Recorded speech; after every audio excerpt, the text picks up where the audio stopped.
Creatine, bam, I got Kre-alkalyn right here by a brand called EFX Sports. And let's just dive right in. If it's your first time on the channel, guys, make sure you consider smashing that subscribe button, hitting that like button, hitting that bell notification down below so you guys know exactly when I'm dropping these videos. As you guys know on this channel, if you're new to it, welcome to the family. I do a lot of reviews, especially when it comes to how to build muscle, how to burn fat, and how to get healthy. I also focus on helping diabetics in terms of regulating their blood sugars and giving them everything they need to build muscle, burn fat, and get healthy, especially because I'm a type 1 diabetic. But I also offer good vlogs, lifestyle, and motivation, and just overall tips to just get you guys healthy and fit. So consider subscribing if any of that sounds good.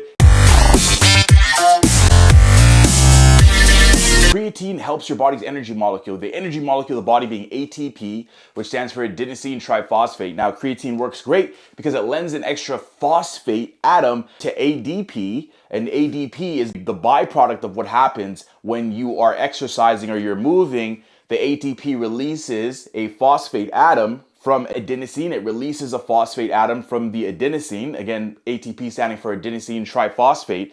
And then what you're left with is ADP, and you got some energy on board. So what creatine does is it helps to replace that process a lot faster to give you more energy while you're training. Now, the difference between something like this, the Kre-alkalyn by the EFX powder, or the Kre-alkalyn versus your regular creatine monohydrate, is this is patented to be pH corrected. So that means your body's acid levels in your stomach are between about a 1.5 and about a 2.5, right? Now what ends up happening is when you take something like a creatine monohydrate, if you don't have enough of a base to it, again, as you go up, so you go up to 5, 6, 7 being neutral, and 7 being neutral, and you guys keep moving up, you get more of a base. So what they did is did a pH corrected version of creatine monohydrate, and that's called Kre-alkalyn.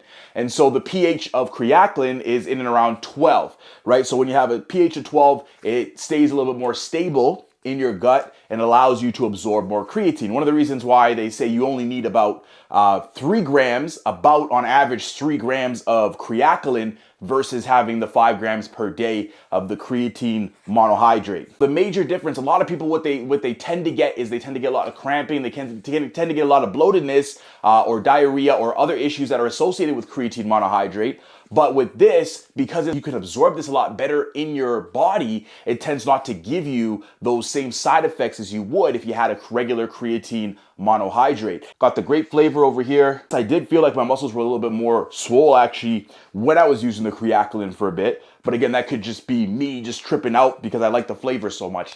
Who knows? One thing I will say though is when it comes to creatine, nothing has been more studied than creatine monohydrate on its own, right? So by adding pHs and different things like that, it does change the dynamics of research because now you're adding something different. And the Kre-alkalyn hasn't been on the market as long as something like a regular creatine monohydrate, right? So it's one of the things where it's something that you can try for yourself, see how you feel when you're on it. And if you feel like you're getting anything or you feel strange, then you can obviously come off it. I'm gonna have to give the Kre-alkalyn personally a 7.9 out of 10. I thought it was a really good supplement. I felt great. It tasted great. I did notice a little bit of a difference in my body. Felt like I got a little bit more swole when I was on it. So if anything, you know, something to try out for you guys. As a type 2 diabetic, this can really help you guys out to regulate your blood sugar levels. It turns out what it does is it helps to bring forward a responder in your body's cells called GLUT4. You have to exercise along with taking creatine, and it can help to make GLUT4 a little bit more responsive to insulin. And so what ends up happening is the GLUT4 comes to the